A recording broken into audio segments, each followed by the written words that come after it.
नमस्कार विद्यार्थी मित्रांनो, जय हिंद। मागील व्हिडिओमध्ये आपण आपला प्रॅक्टिस सेट 3.2 ला सुरुवात केली होती। त्यामध्ये पहिला आणि दुसरा गणित सॉल्व्ह केलेत। या व्हिडिओमध्ये आपल्याला तिसरा क्वेश्चन आणि त्याच्या पुढचा चौथा पाचवा क्वेश्चन सोडून आपलं प्रॅक्टिस सेट 3.2 संपवायचा आहे। मी तिसरा क्वेश्चन आपल्या वहीवर लिहिलाय, तुम्ही सुद्धा तुमच्या सोबत वहीत लिहा आणि क्वेश्चन काय म्हणतो हे अगोदर समजून घेऊ। क्वेश्चन मध्ये सांगितलंय की sir, if the radii of two circles are 4 centimetre and 2.8 centimetre, जर 4 सेंटीमीटर आणि 2.8 सेंटीमीटरचे दोन सर्कल असतील तर draw the figure of this circle touching each other. जेव्हा ते दोन सर्कल एकमेकाला एक्सटर्नली टच करतील आणि इंटरनली टच करतील त्या कंडिशन मध्ये आपल्याला डायग्राम काढायची आहे। सर्वात अगोदर आपल्याकडे पाहिजे एक स्केल आणि कंपास, जे की आपल्या कंपास पेटीमध्ये अवेलेबल असते। त्यावरून आपल्याला 4 सेंटीमीटरचं एक सर्कल काढता आलं पाहिजे। मी काय करतो, 4 सेंटीमीटर हे आपल्या स्केल वरून मोजून घेतलं। आता हे जे माप मी मोजून घेतले ते 4 सेंटीमीटरचं आहे। 4 सेंटीमीटर रेडियस असलेलं मी एक सर्कल ड्रॉ करतो।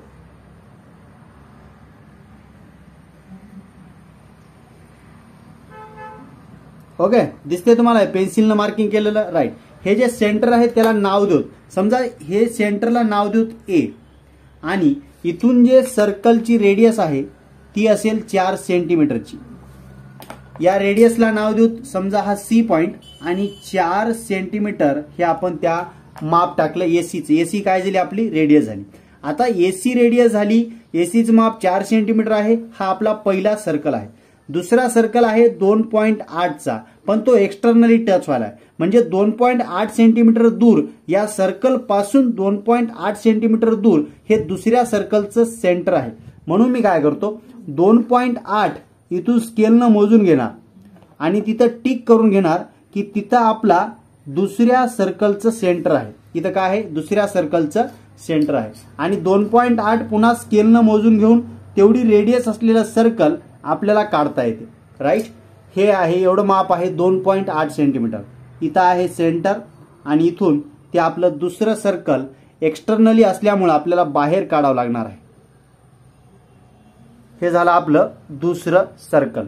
दुसऱ्या सर्कलची रेडियस सुद्धा काढून घेऊ आणि त्या रेडियसला नाव आणि माप सुद्धा देऊन टाकू। 2.8 सेंटीमीटर, गुड। 2.8 सेंटीमीटर त्याला नाव देऊ, हा समजा हा बी सेंटर आहे। आणि हे डायग्राम जी काढलेली आहे externally touching circle,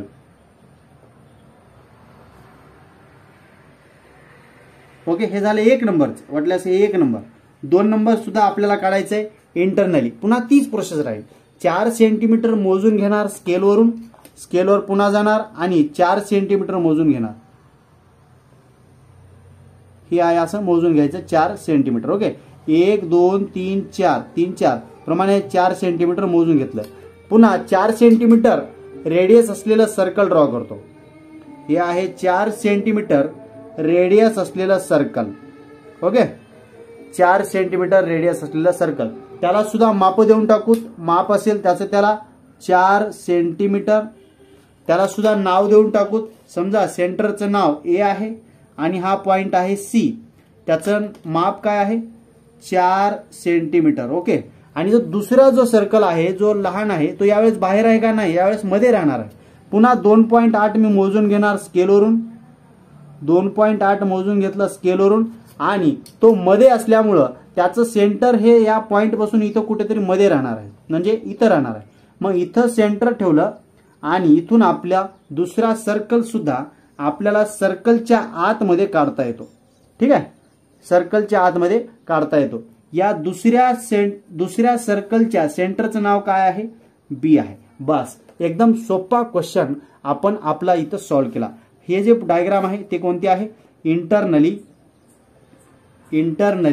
touching circle, internally touching circles. हे 1 नंबरला एक्सटर्नली, हे 2 नंबरला इंटरनली, ठीक आहे। तुम्ही सुद्धा याची प्रॅक्टिस करा, तुम्हाला हा क्वेश्चन समजून जाते। हा झाला आपला प्रॅक्टिस सेट 3.2 मधला तिसरा क्वेश्चन। लगेच आपल्याला सॉल्व्ह करायचा आपला चौथा क्वेश्चन। चला आता मग सुरू करूया आपला चौथा क्वेश्चन। आणि असा आपला चौथा क्वेश्चन। मी चौथा क्वेश्चनचं गिवन पार्ट मी व्यवस्थित लिहून केलाय। गिवन पार्ट म्हणजे काय, जे काही क्वेश्चन मध्ये दिलंय ते जशाच तसं मी लिहून ठेवलंय। एकतर आपलं उत्तर थोडंसं भरल्यासारखं वाटते, जेव्हा एक्झामिनर आपलं उत्तर बघणार त्याला असं अज्युम होते की चला मुलानं काहीतरी लिहिलंय, जरा आन्सर जे आहे भरून दिसाले। जशाच तसं लिहिलंय, given the circle with centre P and Q, the circle with centre P and Q touch each other at point R, touch each other at point R, a line passing through the point R, a line passing through the point R meet the circle at A and B respectively. म्हणजे P centre असलेलं एक circle, Q centre असलेलं दुसरं circle एकमेकांना R पॉइंटमध्ये intersect करायलेत आणि एक line आहे जे आर मधून जाणार आहे आणि जे पहिलं सर्कल आहे त्याला ए या ठिकाणी भेटणार, जे दुसरं सर्कल आहे त्याला बी या ठिकाणी भेटणार, असं या गिव्हन पार्टचा अर्थ। आता पहिलं आपल्याला प्रूफ करायचंय की एपी ही पॅरलल आहे सेगमेंट बीक्यू ला, म्हणजे ही जी लाईन आहे एपी हे पॅरलल आहे बीक्यू ला। सर्वात अगोदर डायग्रामवरून ज्या ज्या गोष्टी आपल्याला समजल्यात त्या लिहून घेऊ सर। सर्वात अगोदर लिहिणार साइड म्हणा किंवा सेगमेंट म्हणा, सेगमेंट एपी आहे, एपी ही कॉन्ग्रंट आहे कोणाला, सेगमेंट पी आर ला, पी आर ला। याचं कारण का हो, radii of same circle, radii of same circle. जॉमेट्रीमध्ये कारण देणं फार महत्वाचं आहे। हे झालं पहिल्या सर्कल बद्दल। दुसऱ्या सर्कल मध्ये सुद्धा तीच प्रोसिजर, क्यू आर जी आहे आणि क्यू बी जी आहे ती एकाच सर्कलच्या रेडियस आहेत, म्हणून मी लिहू शकतो segment Q R is congruent to segment Q B. याला सुद्धा सेम कारण राहील, radii of same circle, radii of same circle. Okay, म्हणजे ज्या ज्या गोष्टी आपल्याला माहित आहेत ते व्यवस्थित लिहून घेतलं म्हणजे कसं आन्सर देखतं सुटसुटीत होईल आणि आपल्याला जेव्हा पुढे आन्सर सॉल्व्ह करू तेव्हा या गोष्टींचा यूज आपल्याला करावा लागणार आहे। आता जेव्हा दोन लाईनी पॅरलल दाखवायच्या असतील त्यासाठी एक बेसिक कन्सेप्ट माहित पाहिजे। कोणती हो सर, थोडक्यात समजून सांगा बरं। आता मी रफ मध्ये इथं सोडतो बघा, जर मी या दोन लाईनी काढल्या, आता लागल इकडे, जर या दोन लाईनी काढल्या, ह्या दोन लाईनी केव्हा पॅरलल असू शकतात, जेव्हा त्यांना इंटरसेक्ट करणाऱ्या लाईनमुळं या झेड ह्या लेटरमध्ये तयार होणारे अँगल, झेड दिसतोय का तुम्हाला, या झेड या लेटरच्या मध्ये तयार होणारे अँगल, हा वाला एक अँगल आणि हा वाला एक अँगल जर एकाच मापाचे असतील तरच ह्या दोन लाईन एकमेकाला पॅरलल असतील। याला टेस्ट म्हणतात। कोणती test, alternate angle test, angle test. या टेस्टचा यूज आपल्याला इथं करायचा। मग सर एपी जर आपल्याला बीक्यू ला पॅरलल दाखवायचे असेल तर त्यांची ही पीक्यू कोण आहे, ट्रान्सवर्सल आहे, म्हणजे इंटरसेक्ट आहे, छेदिका आहे। म्हणजे या छेदिकेमुळे झेड या लेटरमध्ये तयार होणारे दोन अँगल आपल्याला, सॉरी पीक्यू होणार नाही, ही एबी जी आहे ती त्यांची ट्रान्सवर्सल आहे। आता सर तुम्हाला झेड इथं कुठं दिसला, झेड दिसला, ॲझ्युम करता आला पाहिजे। जॉमेट्री हेच तर आपल्याला शिकवते की डायग्राम मध्ये झेड मला बघा इथून ए पासून पी पासून ए पर्यंत, पुन्हा ए पासून खाली बी पर्यंत, पुन्हा बी पासून क्यू पर्यंत थोडासा झेड क्रॉस मध्ये आहे, पण हे दोन अँगल त्याच्या आतमध्ये तयार व्हायलेत, हा एक अँगल हा एक अँगल। हे दोन अँगल जर सारखे झाले तर अल्टरनेट अँगल टेस्ट नुसार एपी लाईन हे बीक्यू ला पॅरलल होऊ शकते सर। एवढा आपल्याला रस्ता कळाला। आता जर एपी आणि पी आर जर कॉन्ग्रंट असतील तर त्याच्या पुढचे अँगल सुद्धा कॉन्ग्रंट असतील। चला लिहून घेऊ, A P A R angle P A R हा कॉन्ग्रंट असेल अँगल पी आर ए ला, पी आर ए ला। कारण द्या हो सर, कारण द्या, बिना कारणाचं काही लिहू नका। कारण असेल साइड किंवा angle opposite to the congruent sides. म्हणजे काय, एखाद्या ट्रायंगल मध्ये दोन साइड जर कॉन्ग्रंट असतील एपी आणि पी आर तर त्याच्या पुढचे अँगल, एपीच्या पुढचा अँगल हा वाला, पी आरच्या पुढचा अँगल हा वाला, हे दोघं सुद्धा कॉन्ग्रंट असतील। ओके, हे झालं इथं। नंतर या सर्कल मध्ये हा आर क्यू बी ट्रायंगल आहे, आर क्यू ही रेडियस, क्यू आर म्हणा आर क्यू म्हणा, आर क्यू ही क्यूबी ला कॉन्ग्रंट आहे, म्हणजे आर क्यूच्या पुढचा अँगल हा वाला आणि क्यूबीच्या पुढचा अँगल हा वाला, हे दोघं कसे असतील, कॉन्ग्रंट असतील। त्याचे नाव लिहून घेऊ। चला मी आरचं नाव लिहिलो आर क्यू बीच्या संदर्भात, Q R B angle Q R B congruent आहे अँगल, मी बीचं नाव लिहिलो RQBच्या संदर्भात QBR, अँगल QBR याला सुद्धा कारण देणार angles opposite to the congruent sides म्हणजे समरूप बाजूंच्या समोरील कोन हे सुद्धा एकरूप असतात. राईट, एकरूप बाजूंच्या समोरील कोन सुद्धा एकरूप असतात. हे 9वीच्या बेसवरून आपण हे लिहू शकलो. ठीक आहे.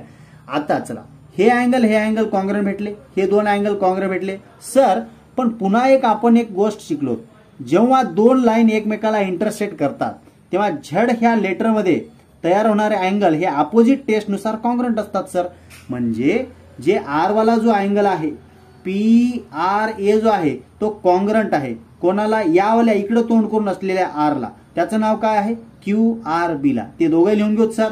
म्हणून लिहिणार अँगल PRA हा कॉन्ग्रंट असेल अँगल QRB ला, आणि याचं कारण मी देऊ शकतो अपोजिट अँगल्स. कोणते अँगल? Opposite angles. आता मला बोला, सर्वात अगोदर PAR म्हणजे हा वाला अँगल याच्याशी कॉन्ग्रंट आहे, हा वाला अँगल याच्याशी कॉन्ग्रंट आहे. आणि नंबर 3 वाटल्यास इक्वेशनला नाव देऊन टाकू. Equation 1, equation 2, equation 3. समीकरण 1 काय म्हणते? हे दोघं कॉन्ग्रंट आहे. समीकरण 2 काय म्हणते? हे दोघं कॉन्ग्रंट आहे. समीकरण 3 काय म्हणते? हे दोघं कॉन्ग्रंट आहेत. म्हणजे राम हा श्याम आहे, श्याम हा घनश्याम आहे, पण ऑटोमॅटिकल श्याम हा घनश्याम होऊन जाईल. थोडक्यात सांगायचं उदाहरण म्हणजे हे चारही अँगल कॉन्ग्रंट आहेत. म्हणून मी लिहू शकतो from equation first, second and third we get काय मिळते आपल्याला? अँगल PAR कॉन्ग्रंट आहे अँगल PRA ला, कॉन्ग्रंट आहे PRA ला. अँगल QRB ला कॉन्ग्रंट आहे अँगल Pचं पूर्ण नाव QBR ला. हे चारही अँगल कॉन्ग्रंट आहे. बस आपल्याला जे दोन पाहिजे होते ते कॉन्ग्रंट आहेत का? आहेत सर. PAR चं पूर्ण नाव PAB पर्यंत. देअरफॉर अँगल PAB हा कॉन्ग्रंट आहे B सोबत. B चं पूर्ण नाव QBR. मी थोडंसं लांब लिहितो, QBR च्याही पुढे जाऊन A पर्यंत लिहितो अँगल QBA. म्हणून therefore by test of alternate angle जर झेड ह्या लेटरमध्ये तयार होणारे अँगल जर कॉन्ग्रंट असतील तर त्या रेषा कशा असतील? समांतर असतील, पॅरलल असतील. देअरफॉर लाईन AP ही पॅरलल आहे. कोणा काय प्रूव्ह करायचं? AP हे पॅरलल आहे BQ ला.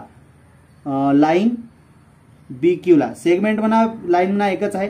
म्हणून एवढा पहिला पार्ट आपला प्रूव्ह झाला. बघा स्टेप बाय स्टेप आलो, गोंधळ नाही, काहीच खिचडी आपण तयार केली नाही.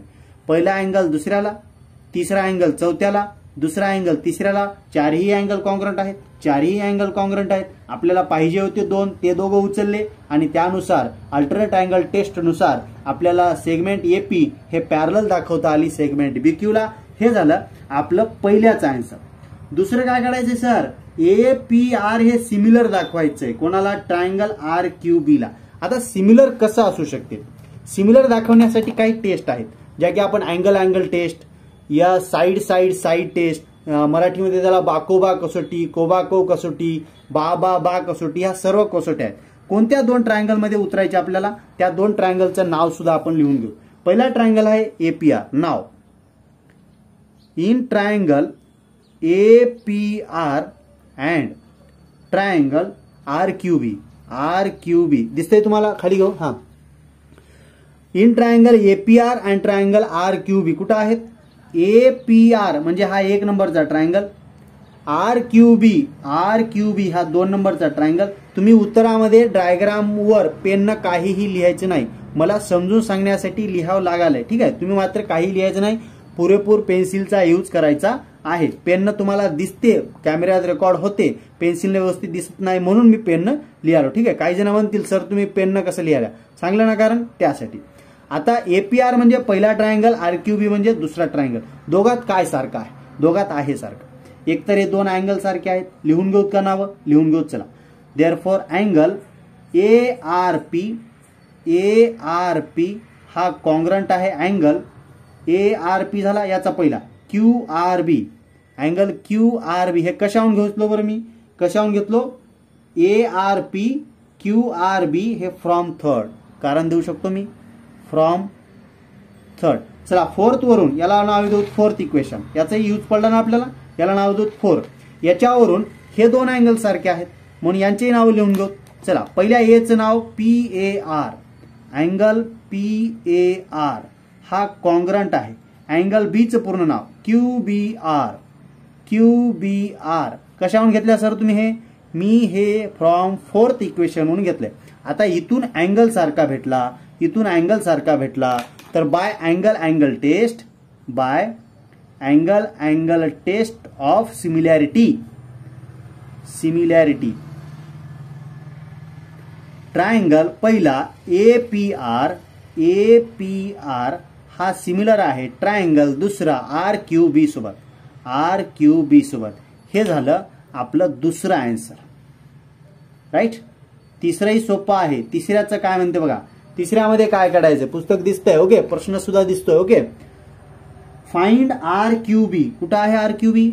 RQB म्हणजे हा वाला अँगल आपल्याला काढायचा. ओके, केव्हा? इफ PAR 35, PAR हा अँगल 35 आहे. इफ लिहायचं अँगल PAR जर 35 असेल, एक अँगल जर 35 असेल तर हा वाला 1 2 3 4 हे चारही अँगल 35 असतील म्हणून लिहिणार अँगल या इक्वेशन कडे बघून angle PAR equals to angle PRA equals to angle QRB equals to angle QBR equals to 35 दिसतंय राईट. याला लिहिणार कारण फ्रॉम 4 वरून 4 काय सांगते? हे चारही अँगल एकाच मापाचे आहेत. जर तुम्ही एक 35 डिग्री देत असाल तर आम्ही चारही 35 डिग्री घेऊन टाकता. काय म्हणणं आहे तुमचं? चारीला चारी आले? ठीक आहे सर. आता नाव आपलं हेलिकॉप्टर कुठं उतरणार? या दुसऱ्या ट्रायंगल मध्ये. दुसरं ट्रायंगल आहे नाव इन ट्रायंगल QRB किंवा जे आपल्याला सांगितलंय ते घेऊ. चला, काय सांगितलंय? RQB. नाव triangle RQB angle R plus angle Q plus angle B is equals to 180 degree. याला कारण काय देऊ शकता? Sum of all angles. Sum of all angles of triangle. ठीक आहे. त्रिकोणाच्या तिन्ही कोणांच्या मापांची बेरीज 180 डिग्री असते. म्हणून R चं माप किती आहे? R चं माप 35 डिग्री आहे. 35 डिग्रीला 35 डिग्री. Q चं माप काढायचंय का? Q चं माप काढायचंय म्हणून अँगल Q ला Q. B चं माप किती आहे? B चं माप सुद्धा 35 डिग्री. 35 डिग्रीला 35 डिग्री मिळून 180 डिग्री झालं पाहिजे. अँगल Q प्लस 35 35 70 डिग्रीला डिग्री 180. मला किंमत काढायची आहे Q ची. अडचण आहे 70 ची. 70 आहेत पॉझिटिव्ह, तिकडे जाऊन निगेटिव्ह. अँगल Q बरोबर 180 मधून 70 जाणार तेव्हा कुठं अँगल Q चं माप हे 110 डिग्री आपल्याला मिळणार आहे. आणि हे झाला आपला इथं आपला कितवा क्वेश्चन? चौथा क्वेश्चन कंप्लीट. चौथ्यामध्ये 3 आन्सर काढायचे होते. हे पहिला आन्सर, इथं दुसरा आन्सर आणि लगेच तिसरा आन्सर. तुमच्या हे खाल्ला पार्ट रफ राईट. तुमच्या वहीमध्ये व्यवस्थित नोट करून घ्या आणि एकदा दोनदा प्रॅक्टिस करा, तुम्हाला जमते. ठीक आहे. बोर्डामध्ये जर हा क्वेश्चन आला तर व्यवस्थित तुम्हाला लिहिता आला पाहिजे. लगेच कंटिन्यू मध्ये बघूया. आपला 5वा क्वेश्चन स्टारवाला क्वेश्चन आहे. एकदम IMP क्वेश्चन आहे आणि एकदम बढिया क्वेश्चन आहे. चला तर मग सुरू करूया 5वा क्वेश्चन. आणि असा आहे आपला 5वा क्वेश्चन. 5वा क्वेश्चन आपल्या पुस्तकामध्ये आहे. तो खूप मोठा असल्यामुळे मी त्याच्यासाठी बाण मारला आणि त्याची जी डायग्राम आहे ती व्यवस्थितरित्या काढून घेतली आणि क्वेश्चन मध्ये जेवढा पार्ट दिलाय त्याच्यावरून गिवन म्हणून मी आपण काही किमती लिहून घेतल्यात. सर्वात अगोदर क्वेश्चन काय म्हणतो? The circle with centre A and B touch each other at point E. The circle with centre A and B touch each other at point E या ठिकाणी लिहून घेतलं. Line L is a common tangent. ही जी line आहे ती L ही common tangent आहे. छोट्या वर्तुळाची टँजंट आहे, मोठ्या वर्तुळाची टँजंट आहे. ती टँजंट छोट्या वर्तुळाला सी या ठिकाणी इंटरसेक्ट करायली, मोठ्या वर्तुळाला डी या ठिकाणी इंटरसेक्ट करायली म्हणजे टच करायली. आणि पुढे दिलाय रेडियस ऑफ सर्कल आर. छोट्या वर्तुळाची जी रेडियस आहे एसी आहे तिचं माप दिलंय 4 सेंटीमीटर. मोठ्या वर्तुळाची जी रेडियस आहे बीडी आहे तिचं माप दिलंय आपल्याला, मोठ्या वर्तुळाची जी रेडियस आहे तिचं माप दिलंय 6 सेंटीमीटर. या किमती आपण क्वेश्चन मध्ये बघून व्यवस्थितरित्या लिहिले. आता क्वेश्चन मध्ये आपल्याला आन्सर काय काढायचंय, find the length of CD. हे जे सीडी आहे हे टचिंग पॉइंट सी आणि टचिंग पॉइंट डी या दोघांचं अंतर आपल्याला काढायचंय. आता सीडीचं जर डिस्टन्स काढायचं असेल तर ए बी डी सी हा चौकोन त्याच्या सीडीच्या समोरील एक बाजू आपल्याला ड्रॉ करावं लागेल, एक आयात तयार करावं लागेल आणि तयार झालेली डायग्राम हे आयात आहे असं प्रूव्ह करावं लागेल. त्यासाठी मी इथे एक परपेंडिक्युलर लाईन ड्रॉ करून घेतो आणि ते लिहिणार सुद्धा. इथे लिहिणार ड्रॉ ABDC. ABDC याला नाव घेऊ ई आहे, एफ घेऊ. Draw AF perpendicular to side किंवा सेगमेंट BD.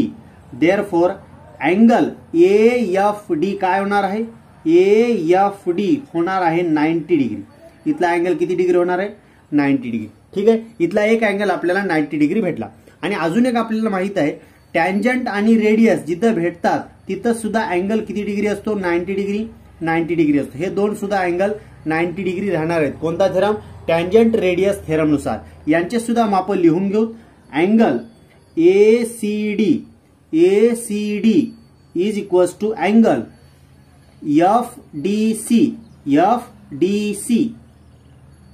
FDC हे सुद्धा राहणार आहेत 90 डिग्री. याचं कारण काय, बाय टँजंट रेडियस थेरम.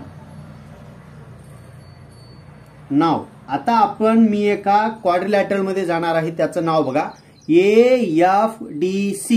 काय नाव आहे, AFDC. Now in a quadrilateral AFDC angle A plus angle F plus angle D plus angle C.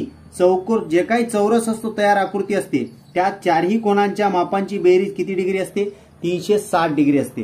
पण एचं माप आपल्याला काढायचंय, एफचं माप आहे 90 डिग्री म्हणून लिहिणार अँगल A प्लस एफचं माप 90 डिग्री, डीचं माप सुद्धा 90 डिग्री आणि सीचं माप सुद्धा 90 डिग्री आहे. इज इक्वल्स टू 360 आलं पाहिजे. अँगल A प्लस 90 90 90 मिळून 9 त्रिक 27 270 बरोबर 360 डिग्रीला डिग्री. आणि अँगल एचं माप मला काढायचंय, अडचण आहे 270ची. पॉझिटिव्ह आले 270 तिकडे जाऊन निगेटिव्ह होतील 360 मायनस 270 आणि अँगल ए ची किंमत आपल्याला किती मिळणार जाणार आहे, 90 डिग्री मिळणार आहे. किती डिग्री, 90 डिग्री.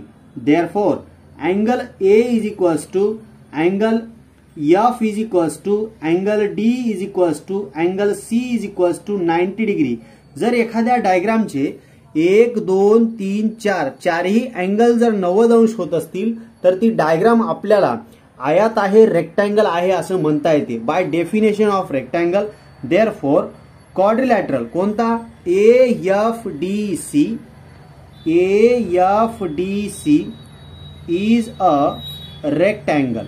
कोणता डायग्राम झाली ती, कोणती डायग्राम झाली, रेक्टँगल बाय डेफिनेशन. कारण काय आहे, बाय डेफिनेशन. कोणाची डेफिनेशन, रेक्टँगलची डेफिनेशन. ओके सर, ठीक आहे. इथपर्यंत आपल्याला क्लिअर झालं. काय केलं, हे क्वाड्रिलॅटरल AFDC आहे जो आयात आहे म्हणून दाखवलं. आता एखादी डायग्राम जर रेक्टँगल असेल तर त्याच्या अपोजिट साइड आपल्याला कशा घेता येतात, कॉन्ग्रंट घेता येतात. म्हणजे AC हे DF ला कॉन्ग्रंट राहणार आहे, CD हे AF ला कॉन्ग्रंट राहणार आहे. म्हणजे याचा अर्थ काय सर, आपल्याला जर सीडीची किंमत काढायची असेल, सीडीची किंमत जर काढायची असेल क्वेश्चन मार्क, तर आपल्याला AF ची किंमत अगोदर काढावी लागते सर. मग AF ची जर किंमत काढायची असेल, AF ही AFB ह्या जो ट्रायंगल आहे त्याची एक साइड आहे, त्याची एक साइड आहे. जर AFB मधल्या ट्रायंगलची AF ची जर बाजू काढायची असेल तर मला AB हा कर्ण माहित पाहिजे आणि FB ही साइड सुद्धा माहित पाहिजे. मग माझी प्रायोरिटी काय राहील सर, AB अगोदर काढून घ्या, FB अगोदर काढून घ्या नंतर तुम्हाला AF भेटल. AF भेटलं की त्याच्या पुढची साईड CD तुम्हाला भेटून जाईल सर. ठीक आहे सर. मग आता दोन किमती आपल्याला काढायच्या. कोणत्या? एक काढायचं AB वाली आणि एक काढायचं FB काढल्याच्या नंतर काढायचं AF काढल्याच्या नंतर त्याची अपोजिट साईड CD. आपला आन्सर आपल्याला भेटून जाईल. रफ मध्ये लिहितो मी, हे रफ मध्ये असेल. आता इतक्या सोपं. AC च्या अपोजिट साईड DF मला मिळणार आहे. Therefore DF is equals to AC is equals to 4 centimetre. याला कारण अपोजिट दिसते, opposite sides of rectangle. Okay sir, rectangle. But जे DB आहे त्याचे दोन तुकडे DF प्लस FB आहे. DB ची किंमत किंवा BD ची किंमत 6 सेंटीमीटर आहे. 6. DF ची किंमत आताच काढली. DF ची किंमत हे 4 सेंटीमीटर आहे. 4. FB ला FB मला किंमत काढायची FB. अडचण आहे 4 ची. 4 आहेत पॉझिटिव्ह, इकडे येऊन निगेटिव्ह. 6 मायनस 4 बरोबर FD होईल आणि FD ची किंमत मी लिहिणार आहे 2. Okay sir. ट्रायंगलची एक बाजू आपल्याला भेटली. काय भेटली? FB ची किंमत FB. इथं काय लिहिण्यात चुकलं? FB. ठीक आहे सर. FB ची किंमत 2 भेटली. ही किंमत आहे 4. टोटल आहे 6. DF आहे 4, FB आहे 2. आता काय काढायचं? AB काढायचं. बट पॉइंट A हा लिनियर आहे E हा लिनियर आहे B ला. कशावर बरं? जर दोन सर्कल एकमेकाला एक्सटर्नली टच करत असतील तर त्यांचा तो टचिंग पॉइंट आणि त्यांचे सेंटर हे लिनियर पॉइंट असतात, हे आपल्याला माहित आहे. म्हणून जर AB काढायचा असेल तर AE प्लस EB करावं लागेल. आता AE आणि EB कोण आहेत? AE आणि EB हे AC आणि AE हे एकाच ट्रायंगलच्या रेडियस आहे. इथं लिहिण्यात वाटल्यास लिहू शकता आपण. AC बरोबर 4 तर AE बरोबर सुद्धा 4 सेंटीमीटर. BD बरोबर 6 तर BE बरोबर सुद्धा 6 सेंटीमीटर लिहू शकता. रेडियस ऑफ सर्कल आहे, गिवन आहे, त्यात काय मोठं नाही तेवढं. AE ची किंमत 4, EB ची किंमत किंवा BE ची किंमत 6 म्हणून टोटल AB ची किंमत 10 सेंटीमीटर असेल. ही असेल त्या ट्रायंगलची दुसरी बाजू, म्हणजे हायपोटेनियस असेल. नाव आता मी एका ट्रायंगल मध्ये उतरालो. नाव इन ट्रायंगल कोणता? AFB. Angle F is 90 degree. Angle F किती आहे? 90 डिग्री आहे. देअरफॉर आपल्याला पायथागोरस यूज करायची परमिशन मिळाली. करणार 90 डिग्रीच्या पुढची साइड AB चा स्क्वेअर, इतर दोन बाजूंच्या वर्गांची बेरीज AF चा स्क्वेअर प्लस FB चा square is equals to AF चा स्क्वेअर प्लस FB चा स्क्वेअर. AB चा स्क्वेअर म्हणजे 10 चा वर्ग. AF ची व्हॅल्यू आपल्याला काढायची आहे. AF ची व्हॅल्यू काढणार, त्याच्यावरून CD ची व्हॅल्यू आपली निघणार आहे. AF चा वर्ग जशाच तसा. FB ची किंमत आताच आपण काढलो 2 म्हणून 2 चा वर्ग. 10 चा वर्ग 100. 10 चा वर्ग 100 म्हणून AF च्या वर्गाला AF चा वर्ग आणि 2 चा वर्ग 4. मला AF च्या वर्गाची किंमत काढायची आहे. अडचण आहे 4 ची. 4 आहेत पॉझिटिव्ह, इकडे येऊन निगेटिव्ह म्हणून 100 मायनस 4 बरोबर AF चा वर्ग. 100 मायनस 4 बरोबर AF चा वर्ग. 100 मधून 4 गेले 96 बरोबर AF चा वर्ग. म्हणून AF ची किंमत हे वर्गमुळात 96 असतील आणि 96 चे असे फॅक्टर पाडायचे जेणेकरून त्याच्या एका फॅक्टरचा स्क्वेअर रूट बाहेर निघाल. आता 96 कोणाच्या पाड्यात येतात? 16 1 16 16 2 32 16 3 48 16 4 64 16 5 80 16 सख्खी 96. 16 गुणिले 6 राईट. म्हणजे 16चं स्क्वेअर रूट बाहेर निघणार 4. वर्गमुळात कोण राहिले? 6. म्हणून AF ची किंमत किती निघाली? 4 वर्गमुळात 6 सेंटीमीटर. काय निघाली AF ची किंमत?